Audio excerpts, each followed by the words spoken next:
Vous avez une petite anecdote ou une petite histoire à raconter? Ouais, on a. Fonce Juliette. Je me lance. Vas-y, action. Tigine pour Cinédiction.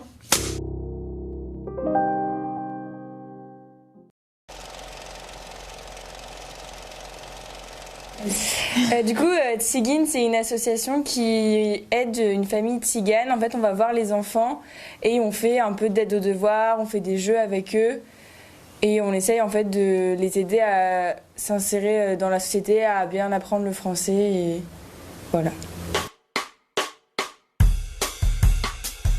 Alors, on est 4, mais on recrute autant que possible parce qu'on a besoin d'aide, il y a toujours des trucs à faire.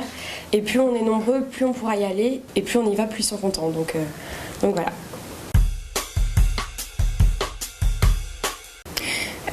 Étant donné qu'il y a 6 enfants dans la famille et que c'est cool d'avoir un petit peu un suivi pour chacun parce que chacun et chacune a besoin d'attention ou du moins d'une présence extérieure, c'est cool si on peut y aller environ 2 heures par semaine. Étant donné que, je sais pas, on prévoit d'être environ 8 dans l'assaut. Le but c'est de rester 2 heures là-bas, mais plus le temps de trajet et tout, faut compter au moins 2h30 dans ce monde du temps.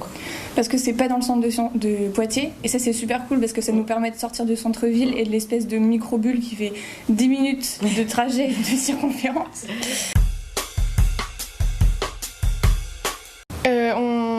On aimerait bien les emmener au cinéma, on devait le faire mais il y a eu le Covid. Et on a aussi amené de la peinture, de la pâte à modeler, des livres et tout ça, donc on va faire ça avec eux.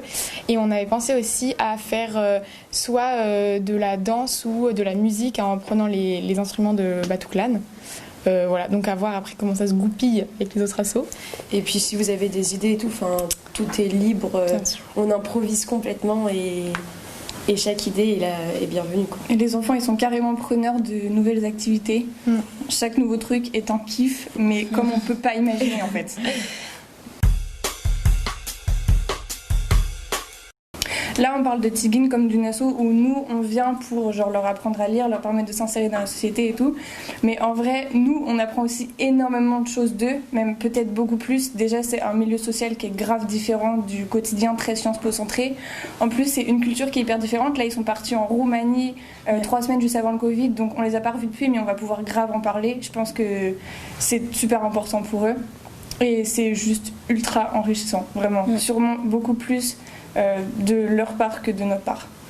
Et en plus, ça nous met face à face à nos propres limites, ce qu'on est vraiment capable de faire, ce qu'on peut pas. Et ça, c'est bien aussi de se confronter un peu à ça et pas rester un peu dans les sentiers battus, quoi. Fonce Juliette. Je me lance.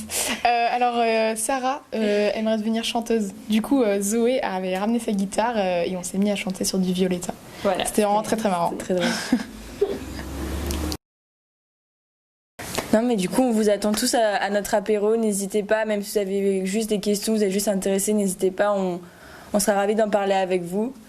Et venez rencontrer les enfants, voir si ça vous plaît. Et... venez kiffer votre vie. Voilà.